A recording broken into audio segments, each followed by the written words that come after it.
আমরা ইদানিং পত্র-পত্রিকায় দেখি যে তৌহিদি জনতা নামে একটা শব্দ ব্যবহার করা হচ্ছে। এবং এই তৌহিদি জনতার নামে ইদানিং দেশে যেসব কার্যকলাপ হচ্ছে, সেগুলো আমরা কিন্তু ওই পতিত স্বৈরাচার আওয়ামী লীগের শাসনামলের সময় কিন্তু দেখিনি। এবং এইসব কর্মকাণ্ডের দ্বারা দেশকে যদি আওয়ামী লীগ ও তার দোসররা একটা জঙ্গি বা সন্ত্রাসী রাষ্ট্র হিসেবে বহির্বিশ্বের কাছে তুলে ধরে, তাহলে কিন্তু দিন শেষে আমাদেরই ক্ষতি হবে। তো এই যে তৌহিদি জনতার ব্যানারে এইসব যে কর্মকাণ্ডগুলো হচ্ছে, এটাকে আপনি কিভাবে দেখছেন? নাহমাদুহু ওয়া নুসাল্লি আলা রাসূলিহিল কারীম, আম্মা বাদ। আল্লাহুম্মা সাল্লি ওয়া সাল্লিম আলা সাইয়্যিদিনা মুহাম্মাদিন নূরিল্লাহ ওয়া আলা আলিহি ওয়া সাহবিহি আজমাইন। ধন্যবাদ আপনাকে। প্রথম যে কথাটি বলেছেন, তৌহিদি জনতা। প্রত্যেক মুসলমান যে মহান আল্লাহ তাআলার তৌহিদকে বিশ্বাস করে, সেই তৌহিদি মুসলিম। সেই দৃষ্টিকোণ থেকে আপনি যদি আল্লাহর তৌহিদকে বিশ্বাস করে থাকেন, আল্লাহর হাবিব মুহাম্মদ সাল্লাল্লাহু আলাইহি ওয়াসাল্লামের উম্মত দাবিদার, আল্লাহর হাবিব মুহাম্মদ সাল্লাল্লাহু আলাইহি ওয়াসাল্লামের উম্মত আপনি এই দাবি করে থাকেন, তা আমার মতো, ওনাদের মতো আপনিও তৌহিদি জনতার একজন। কথা হচ্ছে, তৌহিদি জনতা এই ব্যানারে যারা মাঠে নামছেন তারা মুসলিম, আলেম ওলামা, বাংলাদেশে আকাশের নিচে সর্বশ্রেষ্ঠ সন্তান তারা। হয় মাদ্রাসার শিক্ষক, নয় মসজিদের খতিব, নয় যারা এই পার্থিব দুনিয়াকে প্রাধান্য না দিয়ে কোরআন হাদিস শিখার মাধ্যমে পারলৌকিক জীবনকে উজ্জ্বল করার মাধ্যমে দেশ ও জাতির সেবা করতে চান, এবং মূলত তারা এদেশের মানুষকে কোরআন সুন্নাহর আলোকে বুদ্ধিবৃত্তিক নেতৃত্ব দেন, তারাই তৌহিদি জনতা। এখন তাদের কিছু কাজকর্ম নিয়ে প্রশ্ন আসতে পারে, কিন্তু লক্ষণীয় বিষয় হচ্ছে 5ই আগস্ট কথিত বিপ্লব বা অভ্যুত্থান যেটাই বলুন, এরপরে তৌহিদি জনতা যতগুলো ইস্যুতে মাঠে নেমেছে, কোনো একটাও কি অযৌক্তিক ছিল? প্রথম বিষয় হচ্ছে এটা। আর কোনো একটি ইস্যুই কি তারা সৃষ্টি করেছে না অন্যরা সৃষ্টি করেছে? অথবা আমরা মনে করি তৌহিদি জনতার পায়ে পাড়া দিয়ে তাদেরকে নামানো হয়েছে মাঠে। আর এই ক্ষেত্রে তৌহিদি জনতার কাছে ইমানটাই সবচেয়ে বড়। সকল পলিটিশিয়ান, তাদের স্লোগান হচ্ছে ব্যক্তির চেয়ে দল বড়, দল থেকে দেশ বড়। আর একজন বিশ্বাসী বিলিভার, মুমিন, মুসলিম উম্মতে মুহাম্মাদি, তার কনসেপ্ট হচ্ছে যে ব্যক্তির চেয়ে দল বড়, দল থেকে দেশ বড়, দেশ থেকে আমার জান বড়, জান থেকে আমার ইমান বড়, ইসলাম বড়। অতএব ইমান ও ইসলামের প্রশ্নে তৌহিদি জনতা কখনোই কোনো তাগুতি শক্তিকে আগেও বিনা চ্যালেঞ্জে ছেড়ে দেয়নি, এখনও ছেড়ে দেবে না ইনশাআল্লাহ। আপনাকে একটা সহজ দৃষ্টান্ত দিচ্ছি। রাখাল রাহা আর ইডেন কলেজের গালেব, এই দুজন যদি আল্লাহ তার আখিরি নবী নূর নবীজি মুহাম্মদ মুস্তাফা সাল্লাল্লাহু আলাইহি সাল্লামের আরশচুম্বী সম্মান মর্যাদার বিরুদ্ধে কথা না বলতো, ইমানদারদেরকে কটাক্ষ না করত, তাসলিমার পক্ষ নিয়ে যদি তারা বিবৃতি না দিত, তাহলে কি তৌহিদি জনতার রাজপথে নামার কোনো সুযোগ ছিল? ছিল তো না। তাহলে দায়ীটা কি তৌহিদি জনতা কি করা হবে? না, যারা আমাদের ইমানে আঘাত করতে চেয়েছে, আমাদের কলিজায় রক্তের ক্ষরণ সৃষ্টি করেছে, তারা দায়ী। সেই রাখাল রাহা এবং গালেব, তারা কি এখনো আইনের আওতায় আনা হয়েছে তাদেরকে? অতএব আমি তো মনে করি যে বাংলাদেশে 5ই আগস্টের পর পশ্চিমা দুনিয়ার যারা রোল প্লে করছে, তাদের পয়সায় মদতপুষ্ট হয়ে একদল অ্যাথিস্ট, লেফটিস্ট এবং কিছু মুনাফিক চরিত্রের মানুষ দেশে এমন কিছু উস্কানিমূলক কাজ করছে, যে কারণে তৌহিদি জনতা তাদের ঈমান রক্ষায় দায়িত্ববোধের জায়গা থেকে তারা মাঠে নামতে বাধ্য হচ্ছেন। কিন্তু আপনি দেখেছেন তৌহিদের জনতা কোনো সহিংসতা করে নাই, অতএব তৌহিদের জনতাকে দায়ী করা যায় না। এবং বাংলাদেশে তৌহিদি জনতা ছাড়া অন্য যারা 5ই আগস্টের পর আন্দোলন করেছে, তাদের আন্দোলনটা কি গণতান্ত্রিক ছিল, অহিংস ছিল? মনে করুন 32 নম্বর ভেঙে গুড়িয়ে দেওয়া হয়েছে, এটা কতটুকু গণতান্ত্রিক কাজ হয়েছে? আমি বলছি না যে 32 নম্বর ভাঙ্গা ঠিক হয়েছে কি হয় নাই, আমি বলতাম যে এটা সরকার গ্রহণ করে জাদুকর বানায় দিক। কিন্তু এই যে ভেঙে ফেলা হয়েছে, যখন তখন সমন্বয়করা ছাত্র জনতাকে নিয়ে সচিবালয় ঘেরাও করেছে, যখন তখন ছাত্র জনতা যে কোনো সরকারি দপ্তরে যে উৎপাত করেছে, প্রত্যেকটি তো সহিংসতা ও সন্ত্রাস। সেই অজুহাতে পশ্চিমা দুনিয়া বাংলাদেশকে সন্ত্রাসী রাষ্ট্র বলবে না, অকার্যকর রাষ্ট্র বানাবে না। শুধু তৌহিদি জনতা দ্বীন ইসলামের স্বার্থে মাঠে নামলেই বাংলাদেশকে আবার পশ্চিমারা বা কোনো মিডিয়াতে সন্ত্রাসী রাষ্ট্র হিসেবে আখ্যা দেওয়া হবে। এটা একেবারেই অযৌক্তিক একটি কথা বলে আমি মনে করে থাকি। বরং এর জন্য তৌহিদি জনতা মাঠে কেন নামছে সে কারণটা বর্তমান সরকারকে খতিয়ে দেখতে হবে।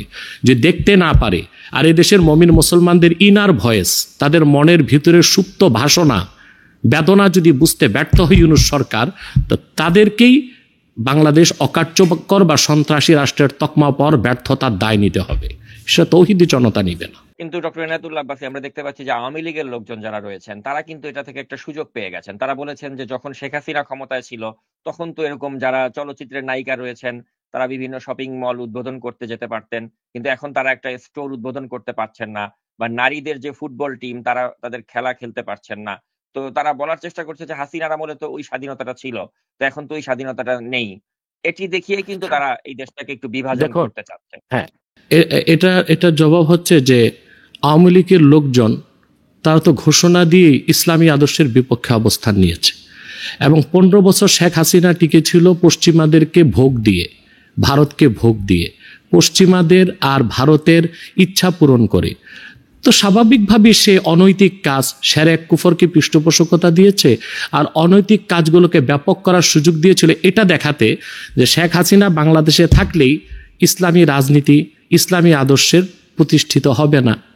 অতএব যেহেতু আমিষ ফেসিবাদ সরকারের জগদ্দল পাথর থেকে বাংলাদেশকে মুক্ত করার ক্ষেত্রে প্রথম রক্ত দিয়েছে আলেম ওলামা পীর মাশায়েখ 2013 সালের 5ই মে।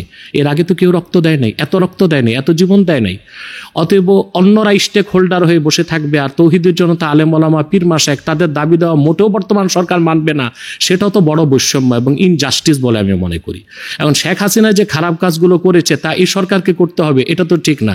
আমরা যেহেতু সংস্কার চাই, সংস্কারের মানেই হচ্ছে হাসিনা ইসলামের বিপক্ষে, মুসলমানের বিপক্ষে যে কাজগুলো করেছে, ইসলামের ইতিহাস, ইসলামের আকায়েদ এবং ন্যাক আমল এবং বাংলাদেশের সংস্কৃতির সাথে, ঐতিহ্যের সাথে যা যায় না সে ধরনের কাজ হাসিনা করেছে বলে এখন বর্তমান সরকার করবে, তাহলে আর পার্থক্য রইল কি?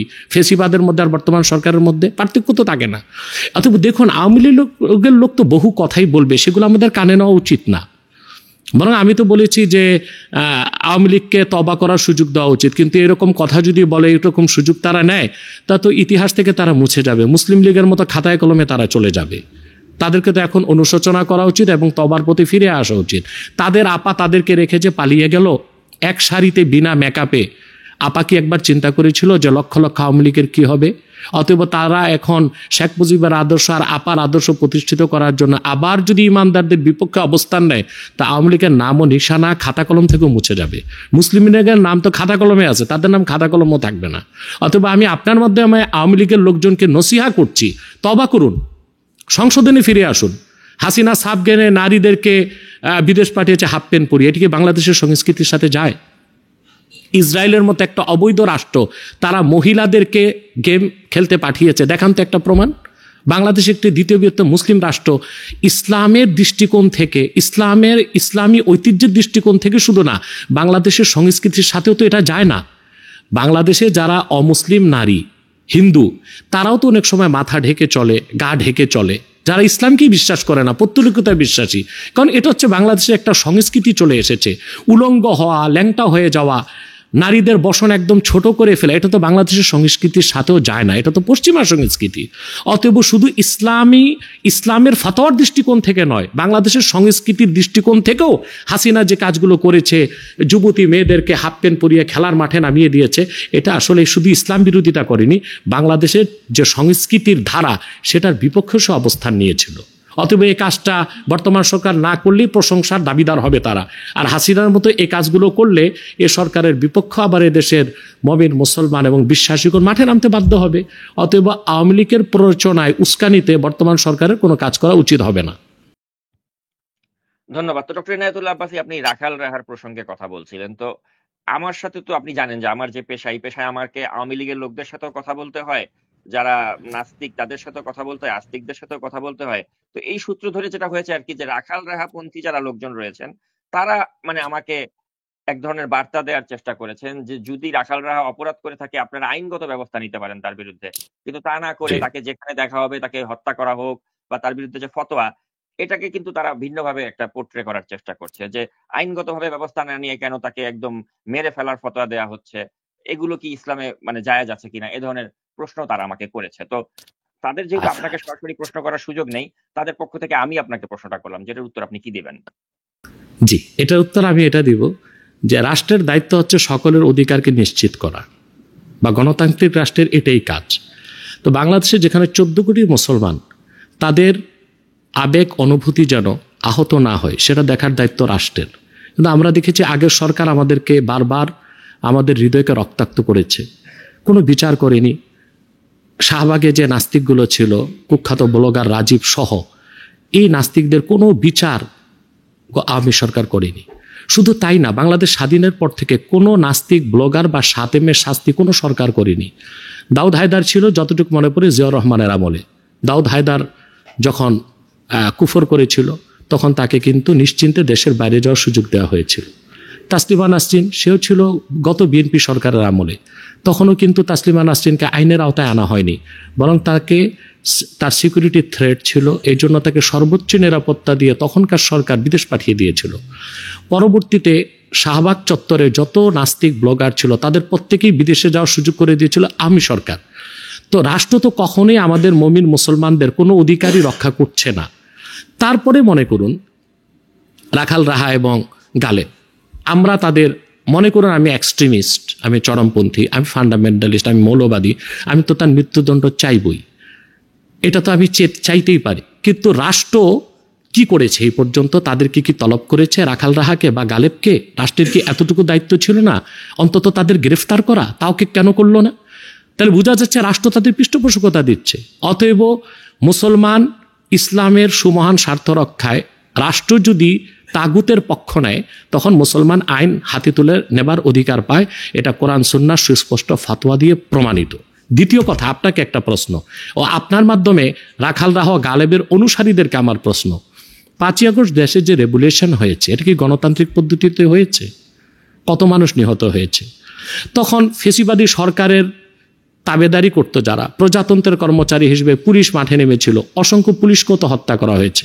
আমাদের অনেক ভাই নিহত হয়েছে, শহীদ হয়েছে, অনেক পুলিশও তো নিহত হয়েছে। অথবা আওয়ামী লীগের মানুষগুলোকে বেছে বেছে হত্যা করা হতো, তাইলে একটা বিষয় ছিল, সেখানে তো অনেক পুলিশও নিহত হয়েছে। এবং আপনি আমার একটা লাইভ দেখবেন, যখন সকল পুলিশের উপর স্টিম রোলার চলতে লাগলো বাংলাদেশে, আমি তখন লাইভ করে বলেছি, দেখুন হাসিনা খুনি অপরাধী, তার মন্ত্রীরা খুনি অপরাধী, ভাতের হোটেলের হারুন কিংবা ডিএজি পর্যায়ের যারা, তারা অপরাধী, তাদের ফাঁসি চাই।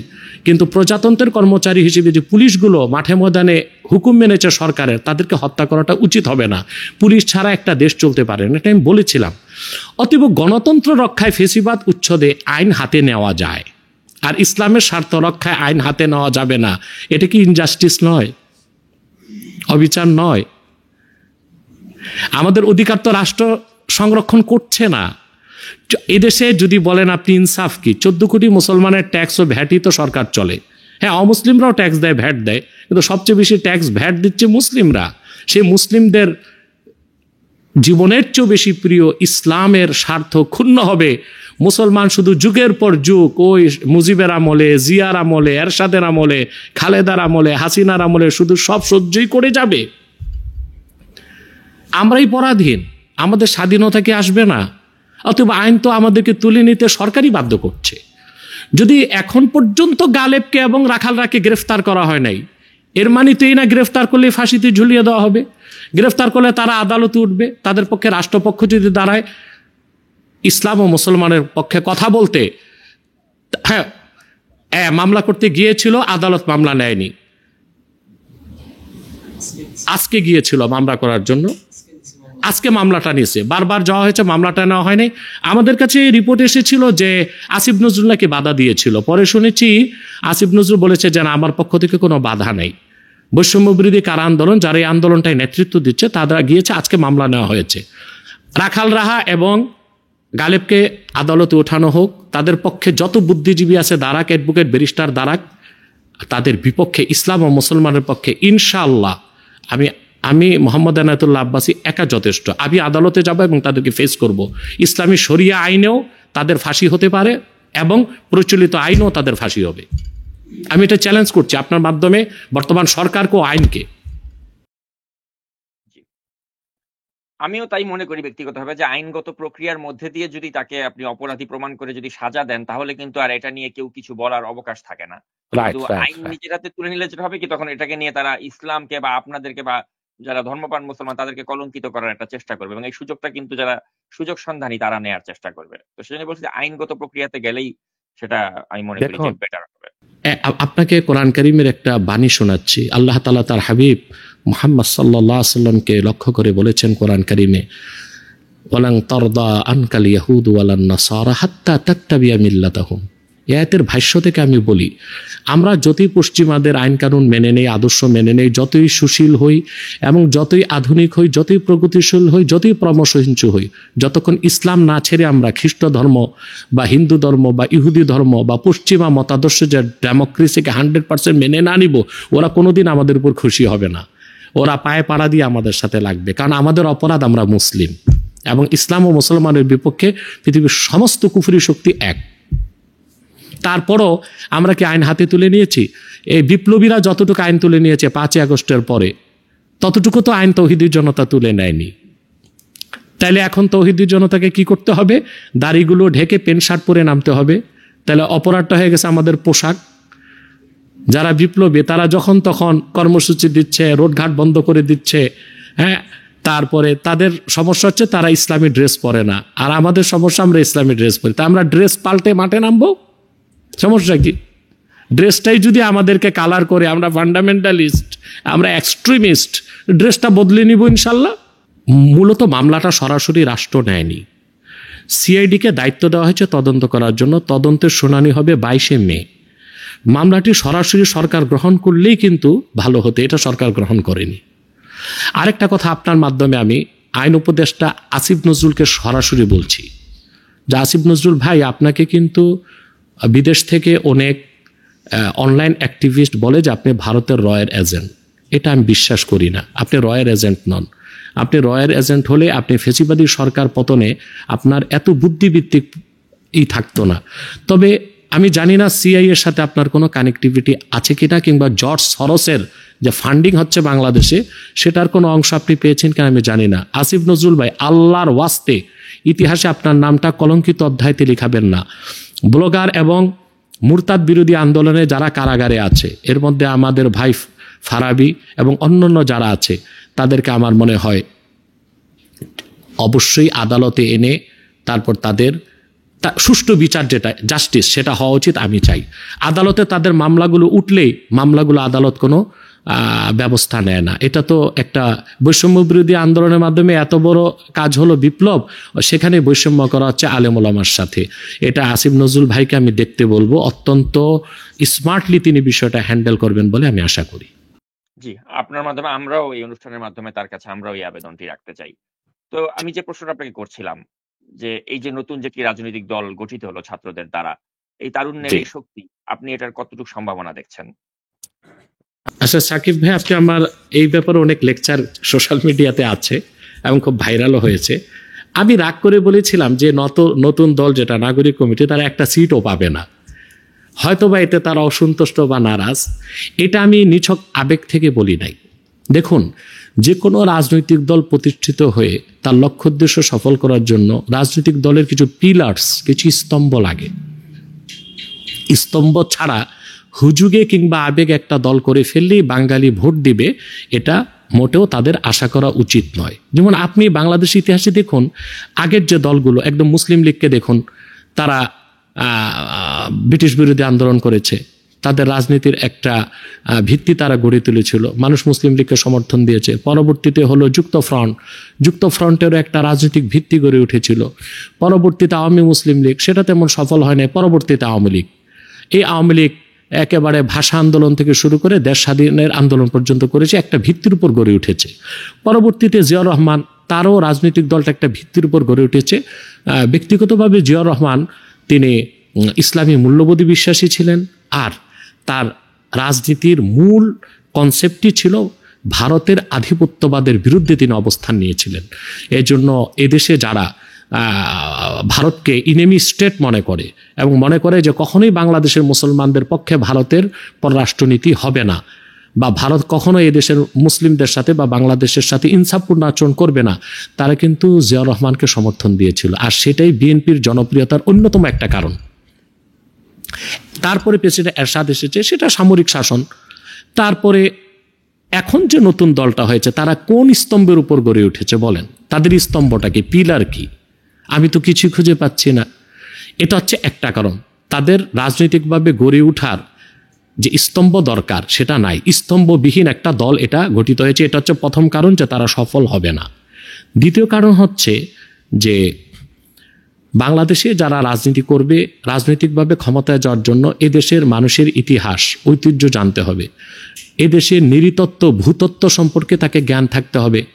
আপনি জানেন অবশ্যই ইউরোপ আমেরিকাতে যারা রাজনীতিতে নেতৃত্ব দেয় তারা 3টা সাবজেক্টে খুব পড়াশোনা করে। একটা হচ্ছে থিওলজি, ধর্মতত্ত্ব, দ্বিতীয়টা হচ্ছে হিস্ট্রি, ইতিহাস, তৃতীয়টা হচ্ছে দর্শন বা ফিলোসফি। এখন আমাদের দেশে যারা এই যে নতুন দলে যে এসেছে আমার বাচ্চা ভাইগুলো, এরা কি এই বিষয়গুলোতে পারদর্শী বা পড়াশোনা করেছে? ইসলামের মৌলিক কোনো জ্ঞান কি তাদের আছে? তো তারা কিভাবে বাংলাদেশের রাজনীতি করে সফল হবে? 2, এ জাতির নৃতাত্ত্বিক খাসলত কি এটা কি তারা জানে?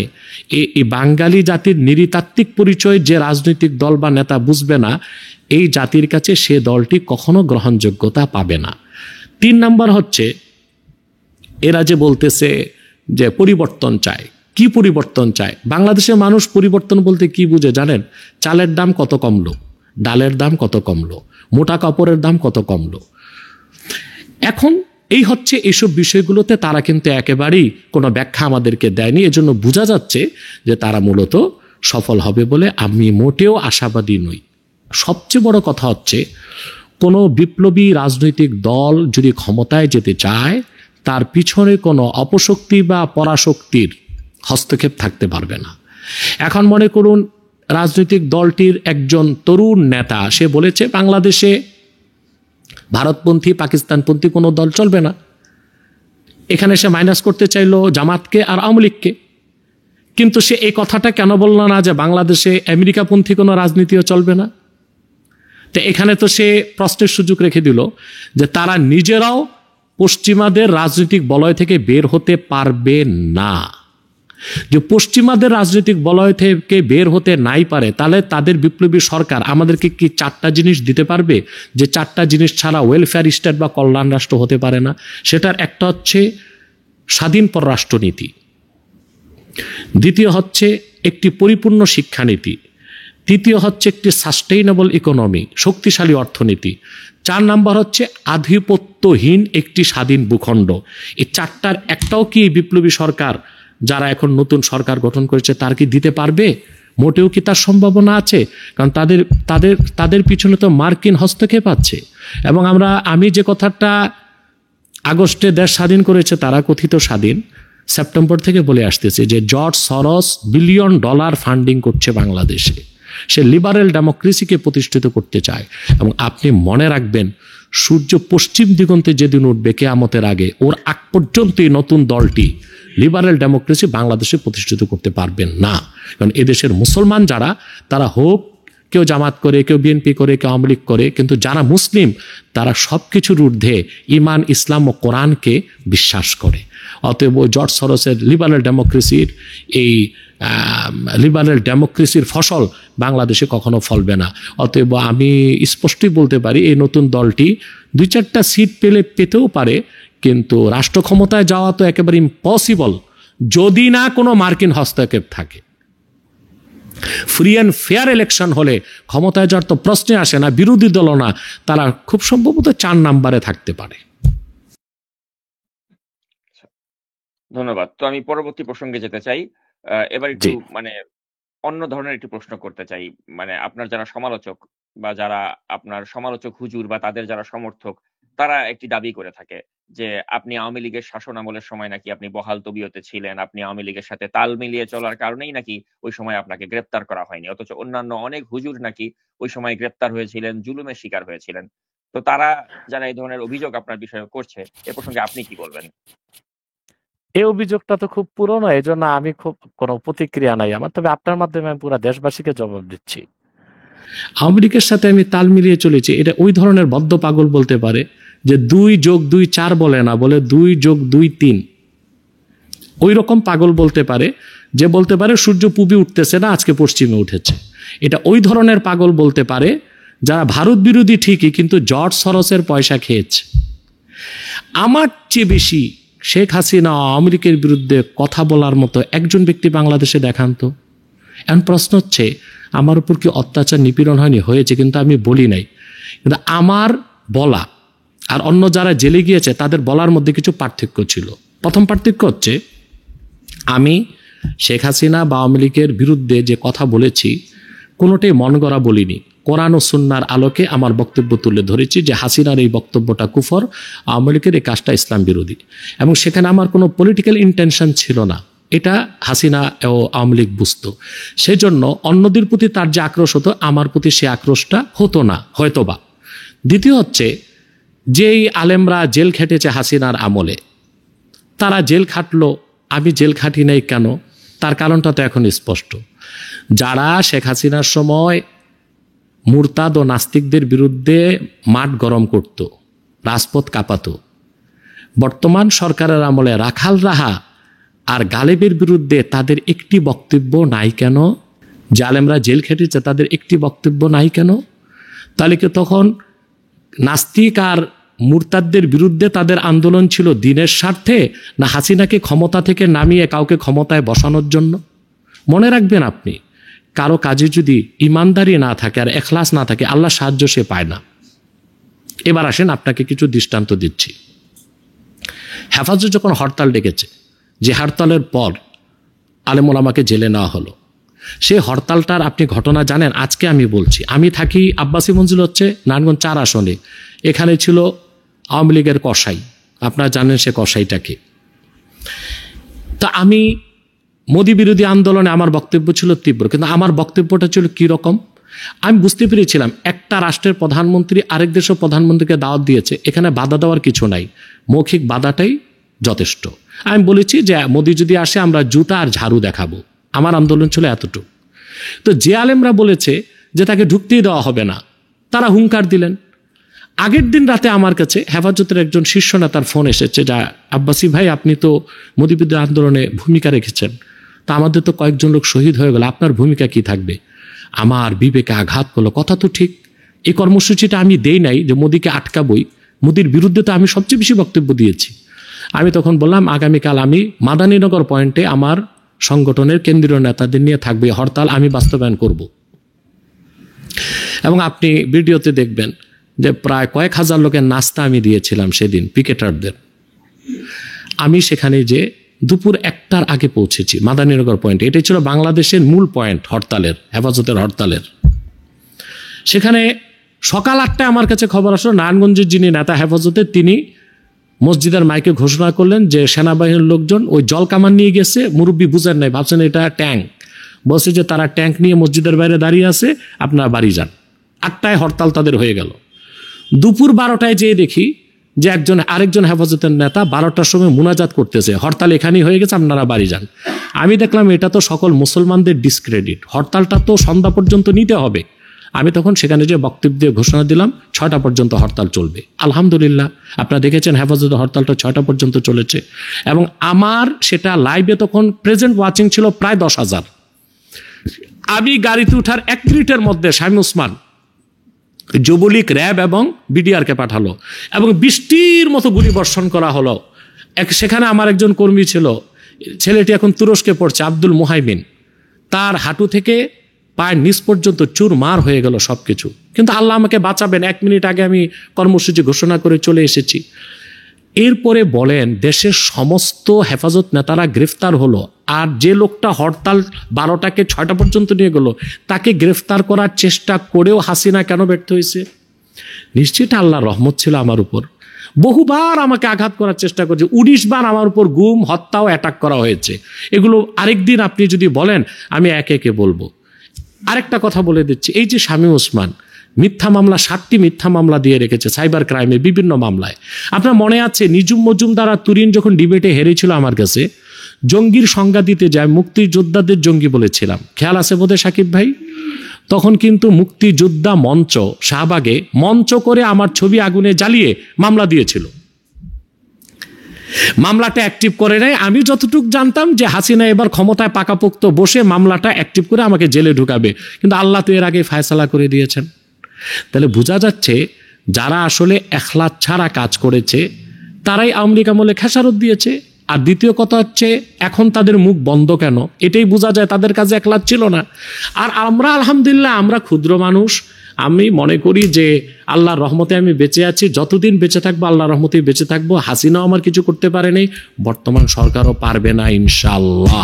একটা কাজ পারবে, আমাকে হত্যা করতে, আর কিছু পারবে না। জেলে নেওয়া তাদের পক্ষে সম্ভব না, নিতে পারে তকদিরে থাকলে, আমাকে হত্যা করা ছাড়া মুহাম্মদ সাল্লাল্লাহু আলাইহি ওয়াসাল্লামের জুতা মোবারকের সদকায় এই অধমের কণ্ঠ বন্ধ করতে পারবে না ইনশাআল্লাহ বাংলাদেশে। কিন্তু যে মৌলভী সাহেবরা আওয়ামী লীগ আমলে রাজপথ গরম করলেন, 2 সাতেব নাস্তিকের বিরুদ্ধে তাদের মুখে বন্ধ রইল কেন?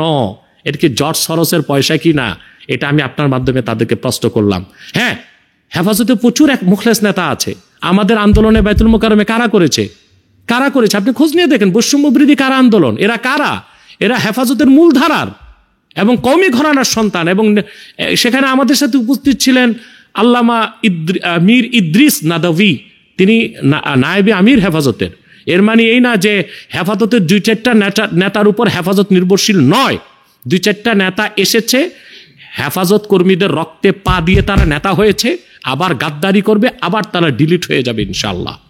কিন্তু হেফাজত যেহেতু রক্ত দিয়ে প্রতিষ্ঠিত হয়েছে শাপলা চত্বরে, হেফাজত ইনশাআল্লাহ তাদের হেফাজত তাদের সফলতার অবশ্যই সফল হবে এবং তাদের সমস্ত দাবি দেওয়া বাংলাদেশে আদায় করে ছাড়বে ইনশাআল্লাহ। আরেকটা কথা আপনাকে বলি, আমার উপর নির্যাতনের কিছুই বাদ দেওয়া হয় নাই। এই আপনার আমাদের যে আব্বাসী মসজিদ জৌনপুর দরবার শরীফ, এই জায়গাটা যেখানে আছে অনেক বড় জায়গা আলহামদুলিল্লাহ। এটা আমার পর্দাদার কিনা পৈতৃক সম্পদ। তিনি জৌনপুর থেকে এসে এটা কিনেছিলেন 1948 সালে। এরপর মাদ্রাসা যেখানে, এটা আমার দাদার কিনা পৈতৃক জায়গা। মসজিদটাও ওয়াকফকৃত জায়গা। শামীম ওসমানের কানে কেউ বা কারা দিয়েছিল যে আমাদের অনেক কিছু সরকারি জায়গায়। তখন সে পরিকল্পনা করে আব্বাসী মসজিদের সামনে 131 কোটি টাকার বাজেট করে একটা সড়ক করেছে, শুধু এটা আমাদেরকে কষ্ট দেবার জন্য। এবং বিশেষ করে তার আক্রোশ ছিল যে আমি যখন দিনে দূরে যাই হেলিকপ্টার ব্যবহার করি, জানেন আপনি, এটা আব্বাসী মসজিদের সামনের ফিল্ডটা আমারই করা ছিল, এখান থেকেই উঠানামা করত। অবশ্য আমি এখন আধা কিলোমিটার দূরে একটা ফিল্ড ব্যবহার করি। তো একবার সে এসেছিল আমার কাছে লোকবল নিয়ে, নির্বাচন আগে 18 সালে, আমি তখন আসর নামাজ পড়তেছিলাম।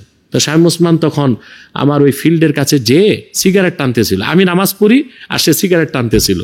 আর শুনছি সে নাকি 72 রাকাত নফল নামাজ পড়তো। এই যে আওয়ামী লীগের এই কসাইটা যে কি পরিমাণ ভণ্ড, তা এখন মানুষ বুঝতেছে।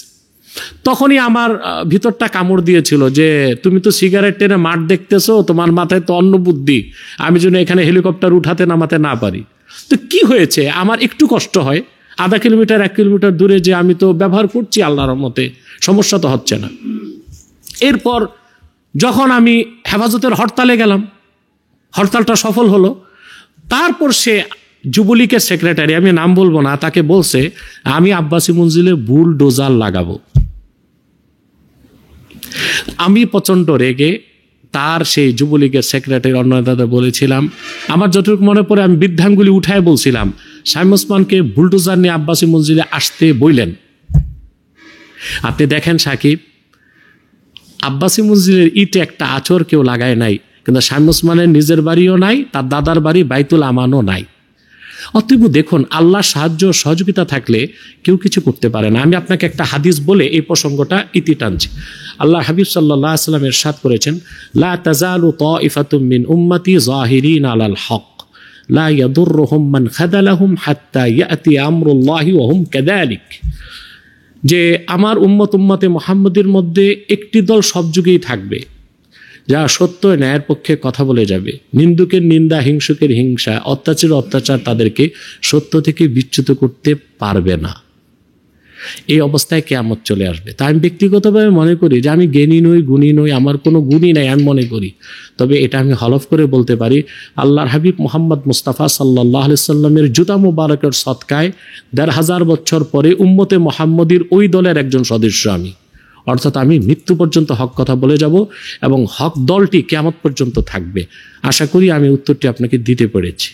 জি, নিশ্চয়ই। ধন্যবাদ। তো আমি এখন পরবর্তী প্রসঙ্গে যেতে চাই। আমরা দেখতে পাচ্ছি যে আজকে আমাদের অনুষ্ঠানটি অনেক দর্শক দেখছেন। এদের মাঝে অনেকেই জামায়াতে ইসলামী বাংলাদেশের যারা সমর্থক তারাও আছেন এবং তারাও কমেন্টস করছেন। তো এই জামায়াতে ইসলামী বাংলাদেশ তারা দাবি করেছে যে দেশে নাকি দেশপ্রেমিক দুটি ফোর্স আছে। একটি হচ্ছে সেনাবাহিনী এবং অন্যটি জামায়াতে ইসলামী। তাদের এই দাবিকে কি আপনি সমর্থন করেন? না, এইভাবে বলা উচিত না। দেশপ্রেমিক অনেক দলই আছে। আমি তো মনে করি হেফাজত ইসলামীও দেশপ্রেমিক, জামাত ইসলামীও দেশপ্রেমিক এবং বিএনপিও দেশপ্রেমিক। ইনসাফ থেকে তো এটাই বলতে হয়। তো বাংলাদেশের রাজনীতিতে আবার আক্রমণাত্মক একটা বিষয় আছে, আক্রোশের একটা রাজনীতি। যেমন মনে করুন বিএনপির পক্ষ থেকে যদি জামাতকে বলা হয় রক কাটার দল, তখন জামাত তো রিপ্লাই একটা করবে, তখন তারা তো এটা বলবে যে বিএনপি হচ্ছে লুটপাটের দল। এভাবে মানে আক্রমণ থেকে অনেক কথাই হয়ে থাকে, যেটা ইনসাফের মানদণ্ডে হয়তোবা উত্তীর্ণ নয়, হয়তোবা না, অবশ্যই উত্তীর্ণ নয়। দেশপ্রেমিক অনেক দলই বাংলাদেশে আছে।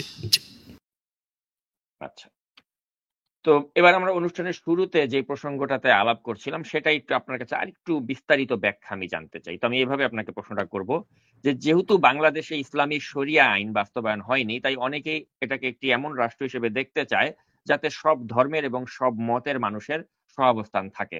অথচ আপনি এবং আরো অনেক স্কলার রয়েছেন যাদের বক্তব্য থেকে মনে হয় যে আপনারা এই দেশে নাস্তিক বা সমকামীদের ব্যাপারে অত্যন্ত কঠোর এবং সমকামী বা নাস্তিকদের আপনারা দেশ ছাড়াও করতে চান। তো তাদেরকে এই দেশে বাস করতে দিতে আপনাদের আসলে আপত্তির জায়গাটা কোথায়, সেটা একটু ইসলামের আলোকে জানতে চাই। খুব সুন্দর প্রশ্ন করেছেন আপনি। প্রথম কথা হচ্ছে যে মুসলিম রাষ্ট্রগুলোর মধ্যে সৌদি আরবিয়া সেটা একটা শরিয়া রাষ্ট্র। শরিয়া রাষ্ট্র চারটা নামে হতে পারে: খেলাফত ইসলামিয়া, ইমারতে ইসলামিয়া, ইমামতে কোবরা, রিয়াসাত ইসলামিয়া, ইমারত ইসলামিয়া, চারটা নামে হতে পারে। তো এখন মনে করুন সৌদি আরবিয়াতে রাষ্ট্র পরিচালিত হয় কোরআন সুন্নাহর আইনে, সেটা একটা শরিয়া রাষ্ট্র, কিন্তু সেটাকে ওনারা খেলাফা রাষ্ট্র বলেন না। আবার আফগানিস্তান একটা শরিয়া রাষ্ট্র, তারাও খেলাফত বলছেন না, তারা বলছেন ইমারাতুল ইসলামিয়া। তো বাংলাদেশ হচ্ছে দারুল কারার, দারুল হার্ব না, আবার দারুল ইসলামও না, দারুল কারার। অর্থাৎ এখানে মুসলিম সংখ্যাগরিষ্ঠ এবং এখানে নামাজ রোজায় কোনো বাধা বা বিঘ্ন নেই। যদিও বা আওয়ামী লীগ আমলে নামাজ রোজা এবং ওয়াজ মাহফিলও, নামাজ রোজায় না, ওয়াজ মাহফিলে যথেষ্ট বাধা দেওয়া হতো। এখন প্রশ্ন হচ্ছে বাংলাদেশ শরিয়া রাষ্ট্র যদি হয়ে যায়, তখনই তো নাস্তিকরা, হিন্দু বৌদ্ধ খ্রিস্টানরা বেশি নিরাপত্তা পাবে। কারণ শরিয়া রাষ্ট্র মানে এই নয় যে শরিয়া রাষ্ট্র থেকে যারা অমুসলিম আছে, শুধু কাফেরদের মধ্যে যারা জিন্দিক তাদেরকে মৃত্যুদণ্ড কার্যকর করতে হবে। এছাড়া হিন্দু বৌদ্ধ খ্রিস্টান নাস্তিকও যদি থাকে, সে যদি তার ধর্ম নিয়ে থাকে, তার মতবাদ নিয়ে থাকে, ইসলাম ও মুসলমানকে অ্যাটাক করতে না চায়, তখন তাদেরকে নিরাপত্তা রাষ্ট্র দিবে। এটা রাষ্ট্রের দায়িত্ব এবং কর্তব্য।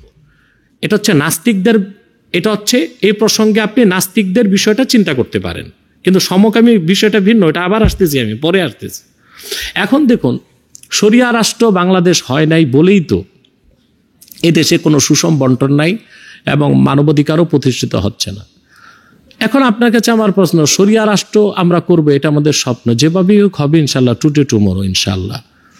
পৃথিবীতে যে দেশগুলো শরিয়া রাষ্ট্র তো দূরে থাক, মুসলিম সংখ্যাগরিষ্ঠ রাষ্ট্র নয়, যারা নিজেদেরকে ওয়েলফেয়ার স্টেট, কল্যাণ রাষ্ট্র বলে দাবি করে, মনে করুন সিঙ্গাপুর আমাদের কাছে, যেটাকে বলা হয় যে richest and cleanest state in south Asia, একটা কল্যাণ রাষ্ট্র। আমি বহুবার সেখানে ওয়াজ মাহফিলের সুবাদে গিয়েছি এবং সবচেয়ে আশ্চর্যজনক তথ্য হচ্ছে সিঙ্গাপুরে বাংলাদেশ থেকে যাওয়া কোনো আলেম মাঠে বয়ান করতে পারে নাই, কিন্তু আমি সেখানে চুয়াচুকাং নামক এলাকায় বড় ফিল্ডে প্রোগ্রাম করেছি আলহামদুলিল্লাহ।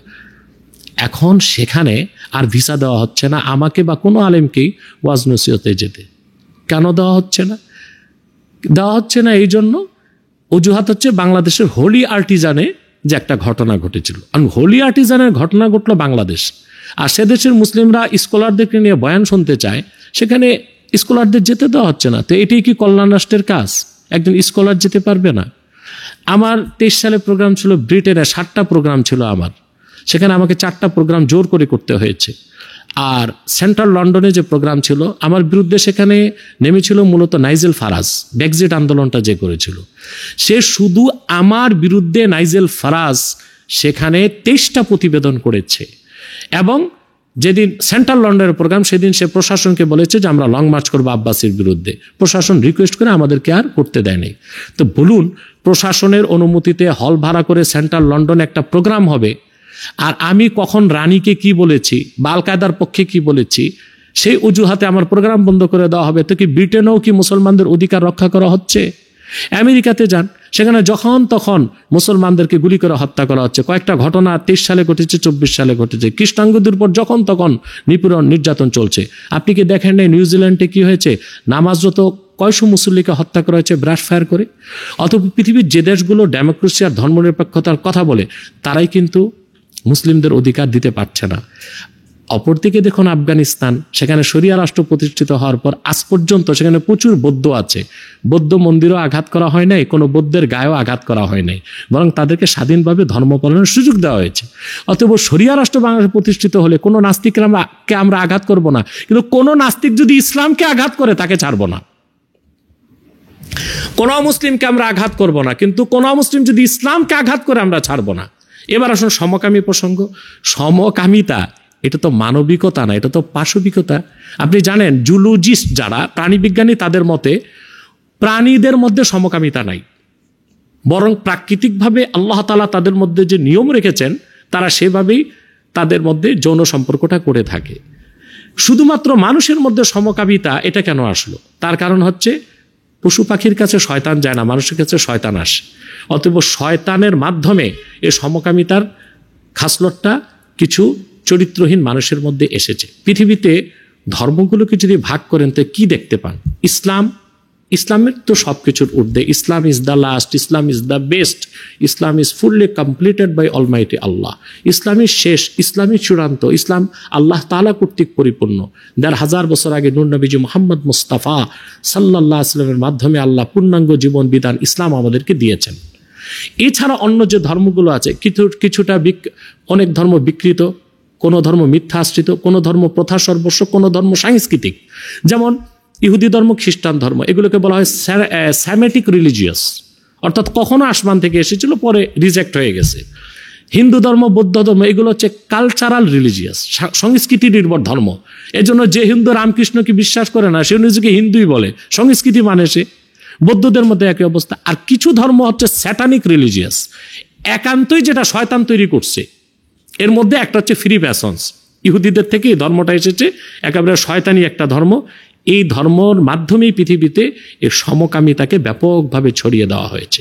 সমকামিতা যেটা বাংলাদেশে যারা সমকামী আছে তাদেরকে জর্জ সরোসি ফান্ডিং করছে, এবং এই ফান্ডের মাধ্যমেই তারা এই সমকামিতাকে বাংলাদেশের মধ্যে প্রচার করছে। তারপরও কথা হচ্ছে আমরা সমকামী দেখবো আর মেরে ফেলবো শরিয়া রাষ্ট্র হলে, বিষয়টা এমন না। যদি ঘরের ভিতর কেউ সমকামিতা করে ওটা দেখার দায়িত্ব আমাদের না, কিন্তু সমকামীরা যদি আইনি বৈধতা চায় তখন কি দেয়া যায়? ফ্রিডম অফ স্পিচ বা ফ্রিডম অফ এক্সপ্রেশন, বাক স্বাধীনতা বা মুক্তিচিন্তা যা মনে যা আসলো তাই করব। এখন মানুষের মনে যা আসে সেটাকে যদি আপনি আইনি বৈধতা দেন তো সমাজ আর রাষ্ট্র কি থাকে? সমাজের চেক অ্যান্ড ব্যালেন্স কি থাকে? রুলস রেগুলেশন কি থাকে? মনে করেন এখন বাংলাদেশে যারা কিশোর গ্যাং, তারা যে সব মিলে ফ্রিডম অফ এক্সপ্রেশন, মুক্তচিন্তার দোহাই দিয়ে বলে যে আমাদেরকে 2 ঘন্টা বাংলাদেশের যে কোনো জায়গায় চুরি ডাকাতি করার সুযোগ দিতে হবে, এটা আমার অধিকার। এটাকে আমরা মেনে নিব? মানা যেতে পারে? তারপর বাংলাদেশের যারা ভিক্ষুক আছে, তা দেখবেন বনানী গুলশানে লিখে দেওয়া আছে ভিক্ষুক মুক্ত এলাকা। এখন যদি ভিক্ষুকরা সব মিছিল করে যে কেন বাংলাদেশ স্বাধীন রাষ্ট্রে আমি বনানী আর গুলশান যেতে পারবো না কেন? সুদখোর, চোর, দুর্নীতিবাজ গুলশান বনানীতে থাকতে পারবে আর আমরা গরিব মানুষ ভিক্ষা করতে যেতে পারবো না, তাও কি হয়? এখন এটাকে প্রশাসন মেনে নিবে? এটাকে অমানবিক বলবে? শৃঙ্খলা রক্ষা এটা করা হচ্ছে। অথবা ঘরে ঘরে সমকামী থাকবে, আমাদের সমস্যা নেই, ওটার হিসাব ওরা হাসুরে দিবে। কিন্তু সমকামিতাকে যদি বৈধতা দেওয়া হয় আইনি, তখন আর সমাজ থাকে না, রাষ্ট্র থাকে না।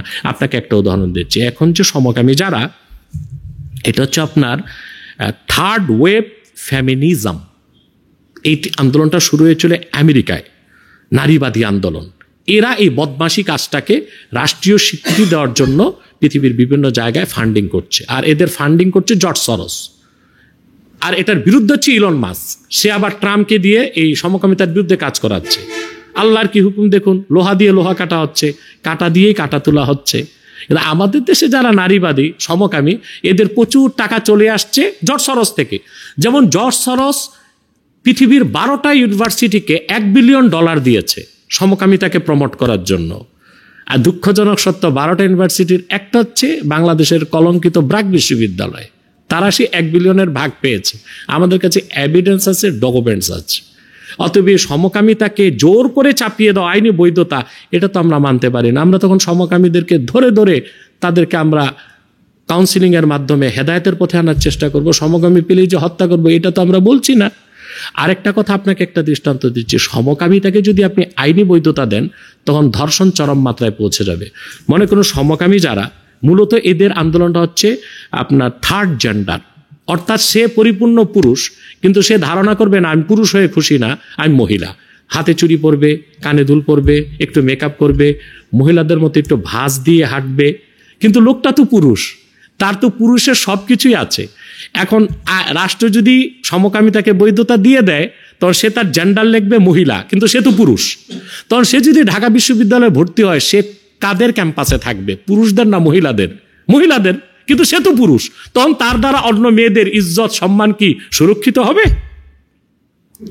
ঠিক একটি মহিলা, সে সৃষ্টিগতভাবে মহিলা, কিন্তু সে বলল না আমি মহিলা হয়ে খুশি না, আমি একজন পুরুষ। তখন সে জিন্সের প্যান্ট পরলো, তারপরে মনে করেন যে রাখাল রাহার মতো চুল রাখলো, ব্যাগ একটা নিয়ে কবিদের মতো ঘুরলো, কিন্তু সে তো মহিলা। সে যখন ঢাকা বিশ্ববিদ্যালয় ক্যাম্পাসে ভর্তি হবে, তখন সে তো জেন্ডার লিখবে মেল, কিন্তু সে তো মহিলা। তখন সে তো পুরুষদের ক্যাম্পাসে ঢুকবে, কিন্তু সে তো মেয়ে। তখন পুরুষরা কি, একটা মেয়ে যদি এই ইসের মধ্যে থাকে, তার হলের মধ্যে থাকে, তখন যদি তার কোনো সমস্যা হয় ইজ্জতের সম্মানের, তখন আদালতে গেলে ওই যে সমকামী, যে পুরুষ মহিলা সেজেছে আর যে মহিলা পুরুষ সেজেছে, তাকে কোন আইনে বিচার করা হবে? পুরুষটাকে তো ধর্ষকের শাস্তি দেওয়া যাবে না, কারণ সে তো মহিলাটাকে, কারণ সে তো পুরুষ। আর মহিলাটাকেও ধর্ষিতা হয়েছে, এই শাস্তি দেওয়া যাবে না, কারণ সে তো পুরুষ। অতএব ইসলামী শরিয়ার দৃষ্টিকোণ থেকেও সমকামিতা এক জঘন্য অপরাধ। শরিয়া রাষ্ট্র প্রতিষ্ঠিত হলে আমরা তাদেরকে কাউন্সিলিং এর মাধ্যমে সৎপথে আনার চেষ্টা করব। তারপর তারা যদি উৎপাত করে বাইরে এই কুপ্রভাবটা বিস্তার করতে চায়, আমরা তখন শরিয়া আদালতে, কোরআন সুন্নাহর আলোকে আইন প্রয়োগ করে তাদেরকে থামাবার চেষ্টা করব। এটাই হচ্ছে আমাদের বক্তব্য। অসংখ্য ধন্যবাদ। তো চলে যাচ্ছি পরবর্তী প্রসঙ্গে, সেটা হচ্ছে সুফিবাদ প্রসঙ্গ। আপনি এই বিষয়ে অনেক আলোচনা অতীতেও করেছেন। আমরা আজকে আবার একটু নতুন করে শুনতে চাই যে আসলে ইসলামের সাথে সুফিবাদের কি সম্পর্ক, এটা যদি একটু আপনি ব্যাখ্যা করেন। খুব সুন্দর প্রশ্ন করেছেন সাকিব ভাই, এটাই দরকার ছিল এই মুহূর্তে বাংলাদেশের জন্য। সুফিবাদ একটি কুফুরি মতবাদ, ইসলামের সাথে এর কোনো সম্পর্ক নাই। এটা হচ্ছে প্রথম কথা। আপনাকে প্রথম বুঝতে হবে ইসলামের কোনো ভার্সন নাই। মানুষ যেটা তৈরি করে ওটার ভার্সন হয়, ওটার চেঞ্জ হয়, ওটার ভার্সন থাকে, ওটার প্যাটার্ন থাকে। যেমন গণতন্ত্র, এটা মানুষের তৈরি, এটা কিন্তু অনেক ভার্সনে এসেছে। যেমন গণতন্ত্রের প্রতিষ্ঠাতা হচ্ছে প্লেটো, আপনি জানেন, সে গণতন্ত্রের উপর একটা বই লিখেছে, দ্য রিপাবলিকান। পরবর্তীতে ওইটাকে একটু সংস্করণ করছে অ্যারিস্টটল, আপনি জানেন সে একটা বই লিখছে দ্য পলিটিক্স। পরবর্তীতে আপনি জানেন আব্রাহাম লিঙ্কন এটাকে আধুনিক রূপ দিয়েছে, জর্জ ওয়াশিংটন এটাকে এক্সপান্ড করেছে। আবার এখন কিন্তু জর্জ সরস গণতন্ত্রের একটা প্যাটার্ন বের করেছে, এটা হচ্ছে আপনার লিবারেল ডেমোক্রেসি। এটার উপর একটা বই আছে, আপনার মাধ্যমে আমি দেশের আলেমদের পড়তে বলবো, যে মৌলভী সাহেবরা মুখে ললিপপ দিয়ে বসে আছে, এখন বাংলাদেশ যে কোন দিক যাচ্ছে এটা বুঝতেছে না। বইটা বাংলাদেশের কোনো বাজারে নাই, একটা কপি আমার লাইব্রেরিতে আছে, আমি পিডিএফ থেকে তাদের নামাতে বলবো। এটা হচ্ছে Islam, secularism and liberal democracy, written by Nader Hashmi. এই বইটা পড়লে তারা বুঝবেন যে জর্জ সরস কিভাবে বাংলাদেশের রাজনীতিতে হস্তক্ষেপ করছে, এবং তার উদ্দেশ্য হচ্ছে, জর্জ সরসের উদ্দেশ্যটা কি তাও বলে দিচ্ছি। সেটা হচ্ছে, আপনি জানেন খেলাফতে ওসমানিয়া, অটোমান শাসন, 1922 সালে GNA গ্র্যান্ড ন্যাশনাল অ্যাসেম্বলি করে কামাল পাশা আতাতুর্ক। কামাল পাশার মা ছিল ইহুদি, এটা আপনি হয়তো বা জানেন না, এজন্য সে ইসলাম বিদ্বেষী ছিল। সে GNA গ্র্যান্ড ন্যাশনাল অ্যাসেম্বলি করে আইন করলো যে তুরস্কে আর কখনো শরিয়া আইন হবে না। পরবর্তীতে জামালউদ্দিন আফগানি প্যান ইসলামিজমের একটা ধারণা আনলো। পরবর্তীতে অনেকে আবার চাইলো যে বাংলাদেশ, আমরা ইসলামী রাষ্ট্র চাই, তবে ডেমোক্রেসির মাধ্যমে। এটা ছিল পশ্চিমাদের একটা সফলতা, যে মুসলমানদেরকে খেলাফার কনসেপ্ট থেকে সরায় দিয়েছিল। তো এদেশের মানুষ খুব খুশি হয়ে গেল, ঠিক আছে খেলাফা পদ্ধতি না থাক সমস্যা কি, ইসলামী শরিয়া রাষ্ট্র তো হবে। কিন্তু আমরা আগ থেকেই বুঝি যে ডেমোক্রেসির বলয়তে ঢুকে কখনো শরিয়া রাষ্ট্র হতে পারে না। তো এখন বাংলাদেশে অনেকগুলো দলই ইসলামী রাজনীতির ব্যানারে আন্দোলন করেছে যে আমরা ইসলামী রাষ্ট্র চাই, তবে ডেমোক্রেসির মাধ্যমে। এখন হচ্ছে জর্জ সরোসের চক্রান্ত, বাংলাদেশে আর কেউ ইসলামী রাষ্ট্র চাইতে পারবে না, সে কল্যাণ রাষ্ট্র চাইবে। অর্থাৎ জর্জ সরোসের থিওরিটা যদি, রাষ্ট্রচিন্তা যদি প্রতিষ্ঠিত হয় বাংলাদেশে, এই ফরহাদ মাজারের মাধ্যমে, সলিমুল্লাহ খানের মাধ্যমে, রাখাল রাহার মাধ্যমে, আর আমার এই বিবেকহীন সমন্বয়কদের মাধ্যমে, তাহলে চিরতরে বাংলাদেশে ইসলামী রাষ্ট্র প্রতিষ্ঠার স্বপ্ন চলে যাবে। অর্থাৎ আপনাকে কল্যাণ রাষ্ট্রের কনসেপ্টে আসতে হবে, ইসলামী রাষ্ট্র প্রতিষ্ঠার আর কোনো চিন্তাই করা যাবে না। অর্থাৎ ইসলামী রাজনীতি ও ইসলামী রাষ্ট্র প্রতিষ্ঠিত হওয়ার যে কর্মসূচি বাংলাদেশে চলছে, এটা বন্ধ করার জন্যই জর্জ সরোসের এই প্ল্যান বাংলাদেশে। এখন আসুন সুফিবাদ। ইসলামের কোনো ভার্সন নেই, ইসলাম পূর্ণাঙ্গ জীবন বিধান। হযরত আদম থেকে শুরু করে হযরত ঈসা রুহুল্লাহ পর্যন্ত লক্ষাধিক নবী রাসূল দ্বীনের দাওয়াত দিয়েছেন, হাজার হাজার বছর। দ্বীনের মৌলিক বিষয়ে কথা সব পয়গম্বর বলে এসেছেন। আর ১৫০০ বছর আগে আল্লাহর আখিরি নবী নূর নবীজি মুহাম্মদ মুস্তাফা সাল্লাল্লাহু আলাইহি ওয়াসাল্লাম মাত্র ২৩ বছর দ্বীনের দাওয়াত দিয়েছেন, দ্বীনকে আল্লাহ পরিপূর্ণ করে দিয়েছেন। এবং হাদিস মোতাবেক পূর্বের পয়গম্বরদের কাছে সবার কাছে জিবরিল আসে নাই। যেমন হযরত মুসা, হযরত ইব্রাহিমের কাছে ১০ বার জিবরিল এসেছেন, হযরত মুসার কাছে কয়েকশো বার, ঈসার কাছে ৪১৫ বার। কিন্তু ১৫০০ বছর আগে দিন পরিপূর্ণ হলো আল্লাহর হাবিব মুহাম্মদ সাল্লাল্লাহু আলাইহি ওয়াসাল্লামের মাধ্যমে। ওনার কদমে জিবরিল এসেছেন ২৪,০০০ বার। অর্থাৎ আল্লাহ তার হাবিব মুহাম্মদ সাল্লাল্লাহু আলাইহি ওয়াসাল্লামকে প্রেরণ করে ১৫০০ বছর আগে ইসলামকে পরিপূর্ণ করে দিয়েছেন, পরিসমাপ্ত করে দিয়েছেন। আল্লাহ বলেন, আল ইয়াউমা আকমালতু লাকুম দীনাকুম ওয়া আতমামতু আলাইকুম নি'মাতি ওয়া রাদিতু লাকুমুল ইসলামা দীনা। আজকের এই আল্লাহ হাবিব সাল্লাল্লাহু আলাইহি ওয়াসাল্লাম আরাফার ময়দানে উপস্থিত ছিলেন। বিদায় হজ্জের ভাষণের সময় আল্লাহ ঘোষণা করলেন, মানবজাতি, আজকে আমি মুহাম্মদ সাল্লাল্লাহু আলাইহি ওয়াসাল্লামের রক্তঝরা দ্বীন ইসলামকে তোমাদের জন্য পরিপূর্ণ করে দিলাম এবং অসমাপ্ত রেখে দিনকে পরিপূর্ণ করে নেই। ওয়া আতমামতু আলাইকুম নি'মাতি, তোমাদের উপর আমার নেয়ামতকে পরিসমাপ্ত করলাম। ওয়া রাদিতু লাকুমুল ইসলামা দীনা, আর একমাত্র আমি ইসলামকে দিন হিসেবে স্বীকৃতি দিলাম। তো সেই ইসলামের তো কোনো ভার্সন হতে পারে না, সেই ইসলামের তো কোনো প্যাটার্ন থাকতে পারে না। এখন সুফিবাদী যারা, তারা বলতে চায় সুফিবাদ ইসলামের একটা ভার্সন। এই কথা যে বলবে শরীয়ত মোতাবেক, সে নিঃসন্দেহে কাফের এবং অমুসলিম। কারণ ইসলাম যে পরিপূর্ণ এটা সে বিশ্বাস করলো না। এখন আসেন সুফিবাদের ইতিহাস। মহিউদ্দিন ইবনুল আরাবি একজন মনীষী ছিলেন। ওনার এলাকায় সেলজুক শাসন শুনেছেন আপনি, সেলজুকদের সময় উনি বড় আধ্যাত্মিক নেতা ছিলেন, মহিউদ্দিন ইবনুল আরাবি রহমতুল্লাহ। উনি তাসাউফের চর্চা করতেন, উনি সহি ছিলেন। পরবর্তীতে ওনার কিছু অনুসারী ইহুদিদের সাথে সম্পর্ক করে মহিউদ্দিন ইবনুল আরাবির দর্শনটাকে বিকৃত করে সুফিবাদটাকে চালু করলো। আর এটার মধ্যে কুফুরি আর শিরকের রসদ যোগালো শিয়া সম্প্রদায়। এটা চলে আসলো পৃথিবীতে একটা বিকৃত বাতিল ফেরকা, সেটা ইসলামের কোনো অংশ না, আর ভার্সন তো হওয়ার প্রশ্নই আসে না। বাদশাহ আকবর যখন রাষ্ট্র ক্ষমতায় বসলো দিল্লিতে, তার বয়স ছিল ১৩ বছর। আমি জানি না তার তখন খতনা করা হয়েছিল কিনা, না বিনা খতনায় মসনদে বসছে। আর আমি তাকে বাদশাহ আকবরও বলি না, বলি বাদশাহ অজগর। তো ১৩ বছরের একটা নাবালেক দিল্লির মসনদে বসছে। তো তার মামা ছিল একজন শিয়া, আর দুইজন মৌলবী ছিল শিয়া সম্প্রদায়ের, একজন আবুল ফজল আল্লামী আর একজন মোল্লা ফৈজি। দুই ভাই, একজন আবুল ফজল আল্লামী আর একজন মোল্লা ফৈজি, এই দুই ভাই ছিল শিয়া সম্প্রদায়ের। এই তিনজন মিলে এই সুফিবাদটাকে দিল্লির রাজপ্রাসাদে ঢুকালো। বাদশাহ আকবরের এক ছেলে ছিল, তার নাম দারা শেখো। এই লোকটা হয়ে গেল হিন্দু। এখন বাদশাহ আকবরের ছেলে হিন্দু হয়ে গেল, মুসলিমরা তো আর তাদেরকে সমর্থন দিবে না, মসনদ তো টিকবে না। তখন এই দারা শেখো হিন্দু ধর্ম থেকে কিছু নিল, ইসলাম থেকে কিছু নিল, আর খ্রিস্ট ধর্ম থেকে কিছু নিয়ে একটা নতুন ধর্ম বের করলো, দ্বীনে এলাহি। আপনি জানেন মুজাদ্দেদ আল ফিতহানি রহমতুল্লাহ এই কুফরি মতবাদটাকে ম্যাসাকার করে দিয়েছেন, সেজন্য তাকে কারাগারে যেতে হয়েছিল। যখন তারা দেখলো যেটা দ্বীনে এলাহি একটা কুফরি মতবাদ সবাই জেনে গেছে, তখন এই দ্বীনে এলাহির বিকৃত মতবাদটাকে সুফিবাদের নামে আবার চালু করলো কিছু ভণ্ডপীর। আর সেই সুফিবাদটাকে লালন করতো লালন শাহ। পরবর্তীতে ভণ্ডপীর যারা বাংলাদেশে আছে, তারা এই সুফিবাদটাকে গ্রহণ করেছে। সেই সুফিবাদের মধ্যে যথেষ্ট সেরেক এবং কুফর আছে।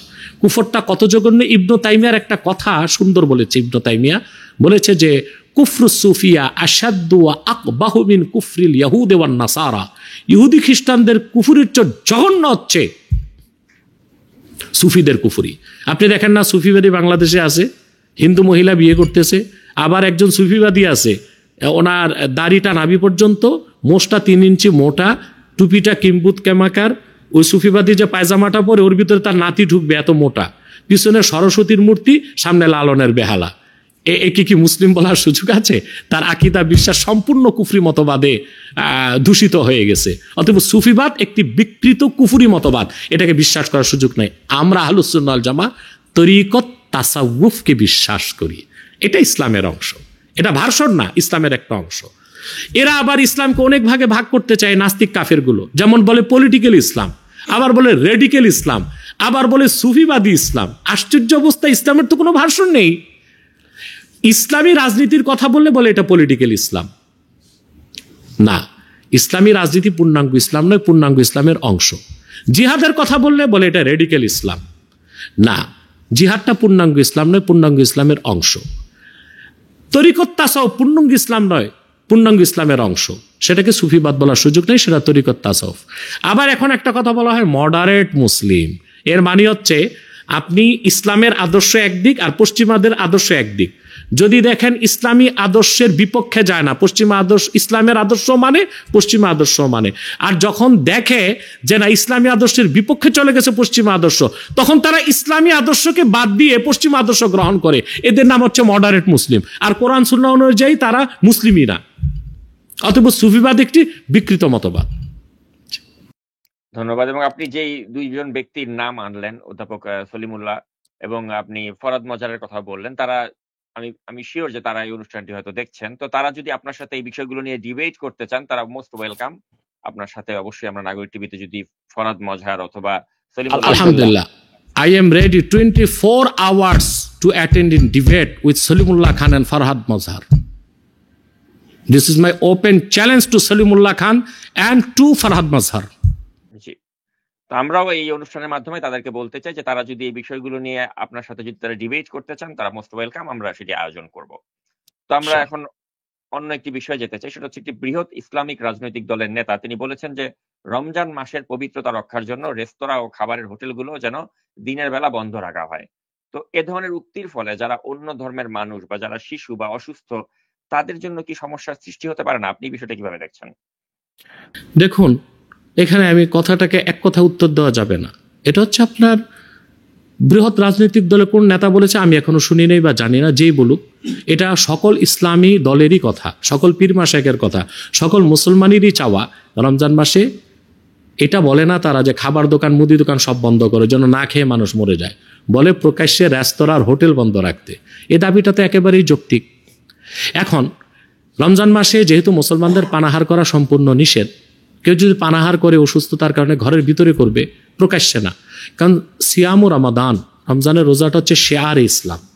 তো শেয়ার ইসলামটাকে শ্রদ্ধা, মুসলমানরা তো বিশ্বাস করবে, শ্রদ্ধা করবে। মুসলিম রাষ্ট্রে যারা বসবাস করবে তাদেরকেও উচিত শেয়ার ইসলামকে সম্মান করা।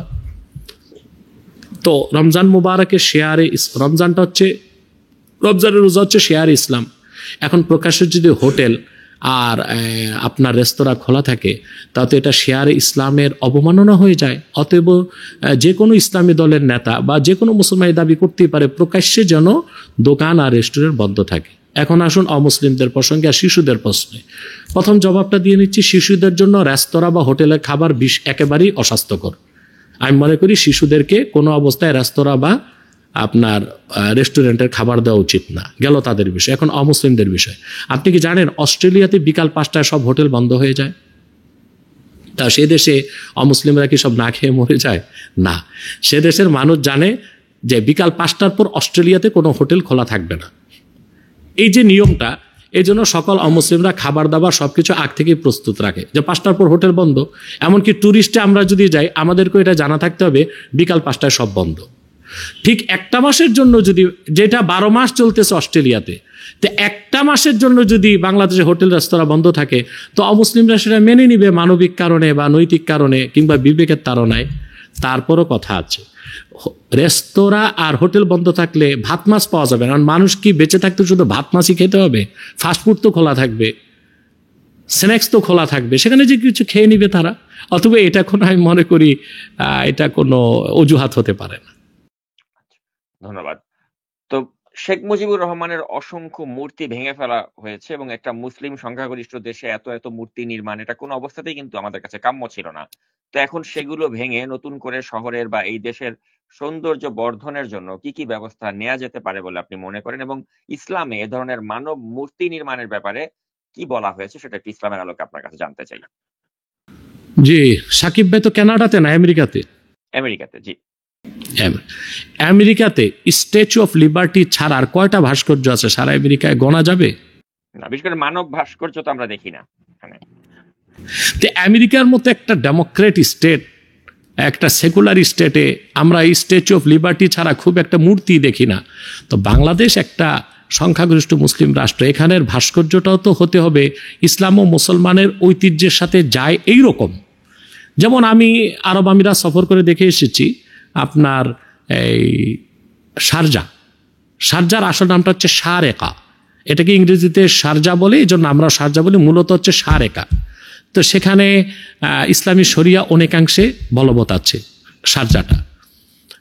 তো সেখানে খুব আশ্চর্য হবেন, এত নিট অ্যান্ড ক্লিন পরিপাটি, কিন্তু প্রত্যেকটা স্থাপত্য করা হয়েছে ইসলামের ইতিহাস ও ঐতিহ্যের সাথে মিল রেখে, ইসলামের ইতিহাসকে অনুসরণ করে ইসলামী ঐতিহ্যের সাথে মিল রেখে। অথবা মূর্তি বা ভাস্কর্য, মূর্তি যদি বানানো হয় এবাদতের উদ্দেশ্যে, সেটা বানানো সেরেক, কেনা বেচাও সেরেক, হারাম। আর যদি ঐতিহ্যের জন্য ভাস্কর্য বা মূর্তি বানানো হয়, সেটাও কোরআন সুন্নাহর আলোকে এবং ইজমাই উম্মতের মতে নিষিদ্ধ এবং নাজায়েজ, হারাম। এখন আমরা যদি বিউটিফিকেশনের জন্য কোনো স্থাপত্য করতে চাই বাংলাদেশে, আমরা আল্লাহ তাআলার 99টা নাম লেখা মিনার বানাতে পারি। আমরা কোরআন ও হাদিসের বিভিন্ন আয়াত ক্যালিওগ্রাফির মাধ্যমে, আমরা কোরআন ও হাদিসের বিভিন্ন আয়াত মিনিয়েচারের মাধ্যমে আমরা এটা ভাস্কর্য হিসেবে করতে পারি। কোরআনুল করিমের যেমন জেদ্দা গেট, সেখানে গেটের উপরে কোরআন করিমের একটা বানানো হয়েছে, মানে বোঝানো হয়েছে কোরআন করিমের ভাস্কর্য। আমরা অনেক কিছু করতে পারি, সেজন্য আমাদেরকে মূর্তি আর ভাস্কর্য বানায়া ঐতিহ্য রক্ষা করতে হবে। এটা তো হিন্দুয়ানি সংস্কৃতি, এটা আমরা করব কেন? আমার তো মনে হয় না কলকাতায় এত মূর্তি ছিল বাংলাদেশের যত মূর্তি ছিল। আর বাংলাদেশের যত মূর্তি হয়েছে তার সবচেয়ে বেশি যে জেলায়, ওটা হচ্ছে নারায়ণগঞ্জে একেবারে প্রত্যেক মোড়ে মোড়ে, আগে যে ভদ্রমহিলাটা ছিল সিটি কর্পোরেশনের দায়িত্ব, এতটা মূর্তি প্রেমিক যে সে প্রতিটা মোড়ে মোড়ে ভাস্কর্য বানায় দিয়ে গেছে। ধন্যবাদ। আমরা শেষ প্রান্তে চলে এসেছি ডক্টর এনায়েতুল্লাহ আব্বাসী। তো শেষ করার আগে আমি আপনার কাছে জানতে চাই যে আপনি আগামীর বাংলাদেশটাকে কিভাবে দেখতে চান, কেমন বাংলাদেশ আপনি চান, এটা জানতে চাই। আমি আগামীর বাংলাদেশ দেখতে চাই এমন একটা বাংলাদেশ যেটা পররাষ্ট্রনীতি হবে স্বাধীন, যার থাকবে একটি পূর্ণাঙ্গ শিক্ষা ব্যবস্থা, শিক্ষানীতি, যার থাকবে একটি শক্তিশালী অর্থনীতি, থাকবে সুস্থ সংস্কৃতি, সুষম বন্টন, আইনের শাসন, এরকম একটা বাংলাদেশ চাই, এবং যে বাংলাদেশ পৃথিবীর কোনো বড় রাষ্ট্রের তাবেদারি করবে না। আর আমি এটাও বলে নিচ্ছি যে পশ্চিমা বলয় থেকে এটা সম্ভব নয়। আমরা যদি হার্ড ইউনিটির মাধ্যমে ইসলামিস্ট আর রাইটিস্টরা এক প্ল্যাটফর্মে আসতে পারি, শরিয়া রাষ্ট্র বানানোর মাধ্যমে আমরা সেই আমাদের আগামী স্বপ্নের বাংলাদেশ গঠন করতে পারবো বলে আমি বিশ্বাস করি। আপনাকে অসংখ্য ধন্যবাদ ডক্টর এনায়েতুল্লাহ আব্বাসী, এত ব্যস্ততার মাঝেও আমাদেরকে সময় দেওয়ার জন্য, এবং আশা করছি নিশ্চয়ই আগামীতে আমরা আপনাকে আবারও নাগরিক টিভিতে পাবো ইনশাআল্লাহ। সুস্থ থাকুন। আপনাকে টিটু ভাইকে এবং কর্তৃপক্ষের সকলকে ধন্যবাদ, অভিনন্দন জ্ঞাপন করছি, এবং আমার সম্মানিত দর্শক মণ্ডলীদেরকেও আমি অভিনন্দন জানাচ্ছি, এবং আমি তাদের সকল বিশ্বাসীদের কাছে দোয়া প্রার্থনা করছি। আল্লাহ আমাদের সকল গুনাহ মাফ করুক, হেদায়েত করুক। ওয়াখির দাওয়ানা আলহামদুলিল্লাহ রাব্বিল আলামিন। ওয়াসসালামু আলাইকুম ওয়া রাহমাতুল্লাহি তাআলা ওয়া বারাকাতুহু।